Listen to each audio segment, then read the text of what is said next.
Hello friends, नमस्कार। NEET 2024 का जो रिजल्ट आया है दोस्तों, उसके बाद स्टेट वाइज कट ऑफ क्या रहने वाली है, किस स्टेट में लो कट ऑफ रहेगी। रिजल्ट के बाद दोस्तों कट ऑफ थोड़ी सी ज़्यादा है, लेकिन सच्चाई से रूबरू आपको होना ही होगा। तो चलिए दोस्तों जान लेते हैं। सबसे पहले कर्नाटका के अंदर जनरल कैटेगरी से अगर आपको कॉलेज में एडमिशन लेना है गवर्नमेंट कॉलेज में, तो 605 का स्कोर आपका होना चाहिए। ईडब्ल्यूएस में 595, ओबीसी में 595, एससी में 475 और एसटी में 445। एमपी में भी कट ऑफ हाई रहता है दोस्तों। जनरल कैटेगरी में 600 आपका स्कोर होना चाहिए। ईडब्ल्यूएस में 595, ओबीसी में 595, एससी में 485 और एसटी में 375। केरला दोस्तों आप सभी जानते हैं एजुकेटेड जो है स्टेट है, और यहाँ पर भी कट ऑफ बहुत ज़्यादा रहता है। 650 के अराउंड जो है आपकी बात कट ऑफ यहाँ पर चली जाएगी। ईडब्ल्यूएस में 625, ओबीसी में 630 और एससी कैटेगरी में 490 और एसटी में 380। महाराष्ट्र में दोस्तों अगर आपको एडमिशन चाहिए गवर्नमेंट एमबीबीएस कॉलेज में, तो 620 का आपका स्कोर होना चाहिए। ईडब्ल्यूएस में 610, ओबीसी में 615, एससी में 515 और एसटी कैटेगरी में 385 का स्कोर। तमिलनाडु में दोस्तों आपका जो स्कोर है वो 630 होना चाहिए जनरल कैटेगरी से, 620 होना चाहिए ईडब्ल्यूएस से, 595 ओबीसी, 486 एससी और 350 एसटी कैटेगरी। उड़ीसा की बात करें दोस्तों तो 640 का स्कोर होना चाहिए जनरल कैटेगरी से, 630 ईडब्ल्यूएस, 630 ओबीसी, 520 एससी और एसटी में 400।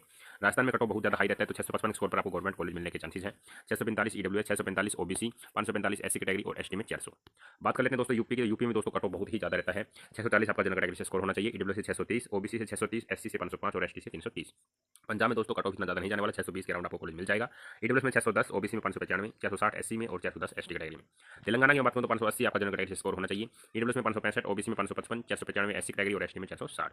त्रिपुरा की बात करें तो 580 आपका जनरल कैटेगरी से स्कोर होना चाहिए। ईडब्ल्यूएस में 515, ओबीसी में 525, एससी में 510 और 375 एसटी कैटेगरी। उत्तराखंड की बात करें तो 625 के स्कोर पर आपको जनरल कैटेगरी से जो है गवर्नमेंट कॉलेज मिलने के चांसेस है। ओबीसी में 605 और ईडब्ल्यूएस में 610, एससी कैटेगरी में 445 और एसटी में 425। वेस्ट बंगाल की बात की जाए तो यहाँ पर भी 625 के around general category cut off चला जाएगा। बाकी यहाँ पर जो है देख सकते हैं। जेएंडके की बात करें तो 630 का स्कोर जो है आपका जनरल कैटेगरी से होना चाहिए। ईडब्ल्यूएस में 490 और ओबीसी में 605, एससी कैटेगरी में 450 और एसटी में 425। इसके बाद बात कर लेते हैं गोवा। यहाँ पर कट ऑफ जो है कम ही रहती है दोस्तों। 580 के स्कोर पर आपको जनरल कैटेगरी से गवर्नमेंट कॉलेज मिल जाएगा। ईडब्ल्यूएस में 555, ओबीसी में 545, 460 एससी में और एसटी में 430। आसाम की बात करें दोस्तों तो 585 जनरल कैटेगरी से आपका जो है स्कोर होना चाहिए। आंध्र प्रदेश की बात करें तो 590 आपका स्कोर होना चाहिए जनरल कैटेगरी से। ईडब्ल्यूएस से 590 और ओबीसी में 590, एससी कैटेगरी 465 और 430 जो है आपका एसटी कैटेगरी से। इसके बाद बात करते हैं दोस्तों बिहार की। तो बिहार में जो है जनरल कैटेगरी 655 स्कोर आपका होना चाहिए, और ईडब्ल्यूएस में भी और ओबीसी में 650 के अराउंड होना चाहिए। एससी कैटेगरी 530 और एसटी में 500 नंबर। इसके बाद बात करते हैं दोस्तों छत्तीसगढ़ की। तो 595 का आपका जो है स्कोर होना चाहिए जनरल कैटेगरी से। दिल्ली में 705 में दोस्तों आपको जो है गवर्नमेंट कॉलेज मिलेगा। 690 में ईडब्ल्यूएस कैटेगरी से और ओबीसी में 665, एससी में 605 और एसटी में 460।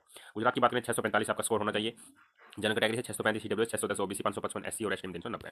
अब बात कर लेते हैं दोस्तों हरियाणा के। तो 645 का स्कोर आपका जो है यहाँ पर होना चाहिए जनरल कैटेगरी से। 635 ईडब्ल्यूएस से, ओबीसी 630, एससी कैटेगरी से 545 और एसटी से 495। हिमाचल में दोस्तों पहाड़ी इलाका है, इतनी कट ऑफ नहीं जाएगी। 570 में आपको गवर्नमेंट कॉलेज मिल जाएगा जनरल कैटेगरी से। ईडब्ल्यूएस एंड ओबीसी में 545 और 565, एससी कैटेगरी में 515 और एसटी में 485। झारखंड की कट ऑफ दोस्तों हाई रहती है। यहाँ पर भी 645 नंबर आपका जनरल कैटेगरी से स्कोर होना चाहिए गवर्नमेंट एमबीबीएस कॉलेज के लिए। ईडब्ल्यूएस में 620, ओबीसी में 620 और एससी में 485 और एसटी में 355।